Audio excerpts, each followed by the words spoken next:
Hi, you're again with Volleyball Explained Olympics Special for the third day of the Tokyo Olympics. Today we are going to talk not only about indoor volleyball, but also about beach volleyball. And our co-host today is Victoria Georgieva, External Media Officer to the European Volleyball Confederation. Thank you for joining, Vicky. Hello. Thanks, Bogdan, and Volleyball Explained for inviting me. It's a pleasure.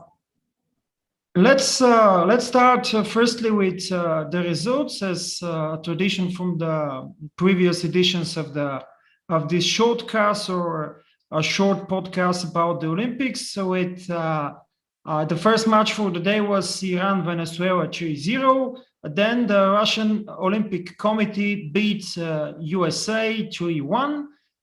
Poland-Italy 3-0 with the lack of Giannelli very remarkable for this match due to injury. Then France beat Tunisia in a routine match 3-0. And the last two matches were Japan-Canada 3-1. Nishida and Ishikawa played a really great match. And at the end, the cherry on the top of the cake for this day, Brazil beat Argentina 3-2 after trailing 0-2 after the first two sets, but at the end, in a very highly dramatic match, they won at the end. Let's start with this match in detail. Really very good game by the Checo and his competitors in the first two sets. They were really good in reception, very fast play at the end of the net, but thereafter they were just probably a little bit tired. And even though in the fourth set they were leading 17-12, I believe, they started making errors, and at the end they lost also the tiebreak, and with that the match. Are you surprised? Yeah, but also I don't believe like that it's all about getting tired. It's about the big difference, and no offense, of course, to Argentinian fans. But I believe that the champions, the bigger teams, they show this mental toughness and resilience in the important balls and when they are losing. So maybe this is what Argentina lacked today. Because if we have a look at the statistics, as we have talked earlier with you, we can see that Argentina outperformed Brazil on attack. They had 68 winning spikes, while Brazil had 60, and they were also better on the block, 11-9. The only component that Brazil were better was the serve. They aced 5 times and Argentina 2 times. So speaking about the volleyball components, about the technical parts, I believe that Argentina really showed a very good game, and as you said, but they lack this mental toughness, resilience to cope with the pressure in the important balls, and we can see that because they had so many enforced errors. Yeah, especially in the fourth set where they were leading, and then also in the fifth set. So pity for Argentina, because they were really deserving to win this match, but at the end experience mattered. The second match we need to comment is between the Russian Olympic Committee and USA. USA won their first match against France 3-0. Russia, let's say Russia for easier, to be actually easier, not always ROCk or I don't know, just Russia. It's just Russia. Of course, they won against Argentina their first match. Really good match in serving and blocking for Russia, 10 blocks to 6, but not only kill blocks, but also touching and organizing counterattacks. 16 points for Dmitry Volkov, 14 points for Egor Kluka, and 17 points for Tyler Sander for the US team. But what actually is very interesting from the statistics from in this match is that both teams had a pretty low efficiency in attack. But what is really surprising for me is that Matt Anderson, probably the biggest star for the US team, had only 11% in attack efficiency. With he has been altogether blocked, and the direct errors made from him in attack altogether 10 times for this match, which is a very, very high figure for the quality Matt Anderson has. So yeah, I believe that this is something untypical for the US, and if they have the desire to be in semifinal, even in the final, they need to fix this. Yeah, and as we say in Bulgarian, like he didn't have a day, I believe, and this happens, and these are maybe the moments when the coach has to step up and just take the respective actions and maybe execute some substitutions, because it's okay. Players are also humans, and they sometimes don't deliver the high level volleyball everybody expect them to deliver. I would agree with you. Maybe you say they just need to have a moment of relax. I believe that they will do it, because like observing all the national teams of USA in past months, past years, I can say that they have this kind of ideology, that they don't pay that much of negative attention to the errors. So okay, they are like, okay, we lost, but I believe that they will get quite quickly back on their feet. They have this understanding of the game. A loss is a loss, but then let's look forward to the next match. So they're still in the game to me. Yeah, maybe they will need to improve a little bit. On the block, and be careful with the unforced errors, because I can see also that the Russian players, they scored more today on their opponents' errors, 35-32. So yeah, just this little bit of detail, maybe attention to the detail. Yeah, if I can insert some kind of a joke here, this is the typical American mentality when making an error. For example, here in Bulgaria, and probably also in the Balkans, when somebody is making errors, is not playing good, we say, get your shit together, and etc., etc. And in the American mentality, is the other way around, just exactly the opposite, just relax. So probably they need to relax more. But I would also like to mention that the mental toughness in some moments of the match that the Russians showed was really second to none, and they actually were trailing in different parts of the game, but succeeded in turning it around. Okay, the third match of the day, Poland, after losing the first match on Saturday against the team of the Islamic Republic of Iran, they faced Italy. The shock today was that Simone Giannelli was not playing. He has a minor injury in his thigh, I believe. Probably he's going to be rested for at least one more match. I'm not sure, but let's see what is going to happen. He's absolutely crucial for the team of Italy, and we saw that even today. Without Giannelli, not even one player from Italy has a double-digit number of points at the end of the game, with Osmane Juantorena and Micheletto with 9 points. Of course, Poland beat Italy 3-0 with a very good game, not say great, but at least very good game from Wilfredo Leon, and 14 points, 18 for Leon, 14 for Bartosz Kurek. Poland again played without Michał Kubiak. Actually, he entered, I believe, in the third set. In the third set, he got into the game, probably just to feel how if he's able to start playing probably in the next matches, because Poland for sure will need him.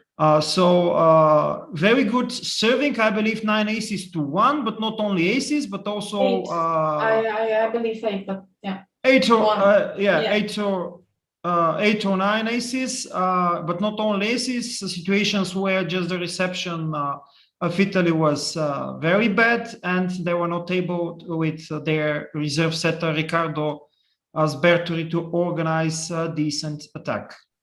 Yeah, indeed. Like I believe that today Poland they worked as a very well oiled machine. You know, they were very good in all the components, and you can see that Italy put up some real fight only on the block because it is on this component where we have like the equal performance. And as you mentioned earlier, we could see that Giannelli is really important to the team. It's not a news, but it was like a reaffirmation of the fact. And we can talk again about the crucial role of the setter. You know, when you have the genius setter, you can do also miracles. Maybe also Italy were a little bit tired after the first match that they won 3-2. But again, tiredness shouldn't be playing that much of a role in such kind of competitions, because also Poland, they finished in their first match 3-2. So Poland deservedly winning, I believe. Let's see how Italy will react, and let's see, what happened with Giannelli. Maybe the staff should think about, I don't know, maybe some new solutions to react quickly in this new situation. The last match we're going to comment in detail is between the hosts, Japan. They won against the team Canada 3-1. I like this sort of matches because there are always two styles, very opposite styles of playing. One physical presence style, North American style of volleyball against this flexibility and defense style of playing. But this team of Japan, sometimes here in Volleyball Explained podcast, in the traditional format, we are a bit always or hesitant towards Yuji Nishida, but he was really good today. Even on hard situations where typically Japanese player has some problems facing double or even a triple good organized block by the opponent, but there were plenty of situations where he was really good in such cases. 23 points for Nishida and 22 for the other big Japanese star Yuki Ishikawa, and I believe that with this match, if somebody was wondering if Japan is able to beat the other decent teams. Okay, Venezuela is the outsider in the group, that's for sure. And it was normal to beat them 3-0. But now they are actually first in the group after the second day. So this is already something. And I believe that Canada didn't play their best match, but as we mentioned in the last Volleyball Explained podcast, the preview before the Olympics, they have good players, but not great, and especially their lack of an opposite with Sharon Evans that didn't playing all season long. So, Japan will probably go into the quarterfinals. Yeah. I mean, the only thing that I could add about Japan's team is like maybe pay a little bit more of attention to the unforced errors, of course, because there is always a room for improvement. This is the only comment that I could add, like different from what you just said. Okay, let's just mention the other two matches because they're pretty much routine. The first match of the day was Iran against Venezuela 3-0, and France, with not that many efforts, won against the outsider in the other group, the team of Tunisia 3-0, even though Tunisia won a decent amount of points in the different sets.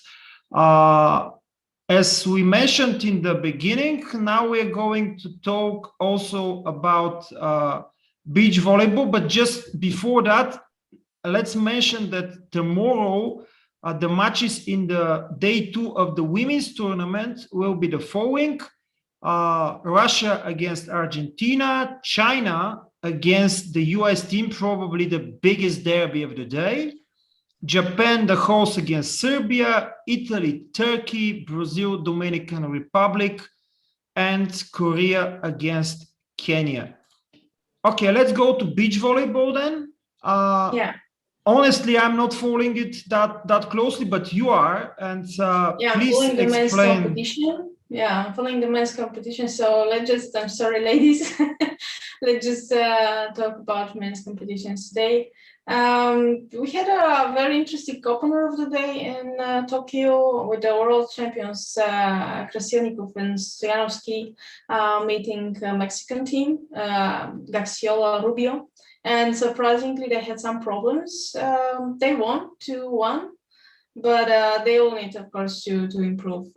Maybe they didn't expect the Mexican players to put up this kind of fight, and actually they paid some respect. After the match, I believe Oleg said we pay respect to the opponents. So there is room for improvement for the world champions. This was their first match, as I mentioned, so maybe they will be like speeding up. They were better on attack today. They scored 40. And the Mexican players scored 32. They were also slightly better on block, but they had problems in reception because the Mexican duo, they scored 6 aces, so they made it really difficult. This was like the first match of the day. The world champions, they did survive, but of course they need to step up on their game, I believe. Okay, actually, they're playing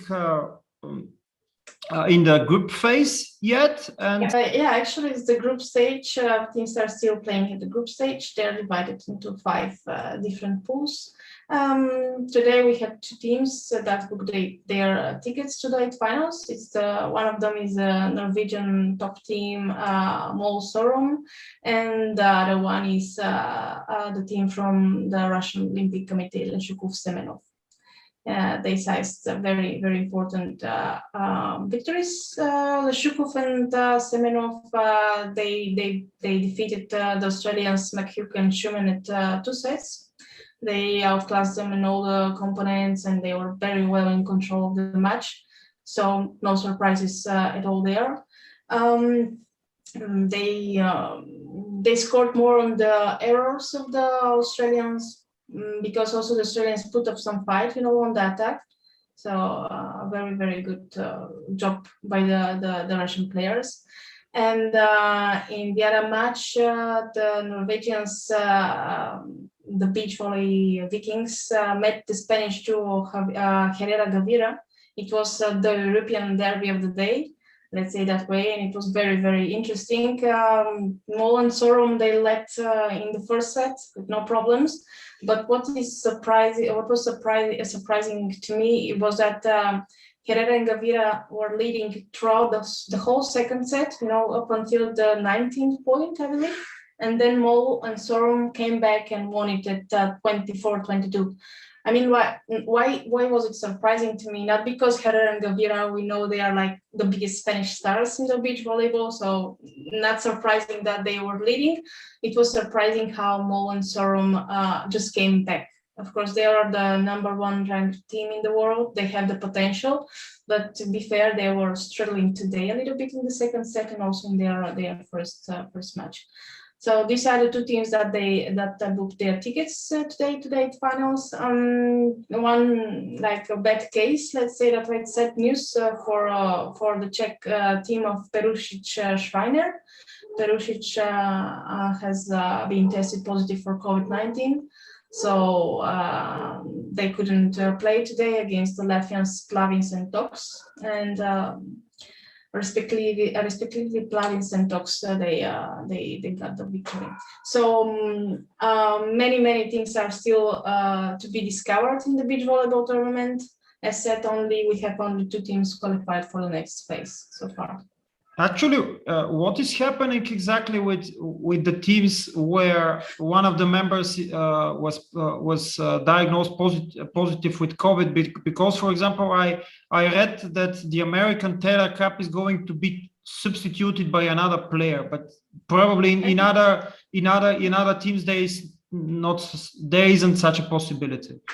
Actually, I believe talking about specifically about the case of Perušić and Schreiner, they are in isolation. I believe they were communicating yesterday during the whole day with the local authorities, because Perisic is feeling good as far as I understood, so nothing like big. But that he couldn't get a second or a third test. I don't want to spread like rumors, just how Google Translator helped me understand something from Czech Hungarian, so I'm not sure. But they were waiting, I believe, up until the very last minute if Andrei would get tested and maybe if negative and play. But for now, they are like in isolation. Yeah, it's interesting that for now, actually, COVID is influencing a lot beach volleyball. So it's maybe there is some kind of a dependency in that. Okay, thank you for giving this very interesting insight on beach volleyball. Just one last thing to share about Perisic. I'm sorry, but I just reminded today I read that his grandfather, Boris, I believe, Perisic, he won the silver medal at indoor volleyball back in 1964, and it was the Olympic Games in Tokyo. So yeah. So it was like, a dream for Andrei, the grandson, to play at Tokyo 2020. And it's a little bit or more or less sad that maybe he won't be able to share the same place as his grandfather did where they played Olympics. Yeah, it's really a pity, but with all the circumstances, it's somebody needs to draw out this the short stick. Okay, thank you again, and thank you for joining as a co-host today. I hope that you're going also to accept an invitation to be a guest one more time, at least before the end of the Olympics. And dear spectators, thank you for watching again in day 3 of Tokyo Olympics Volleyball Explained Olympics Special. If you haven't already subscribed to the channel, please do like this video and share it with your friends who are interested in volleyball. Thank you again, and watch us also the next time. Bye-bye. Thank you.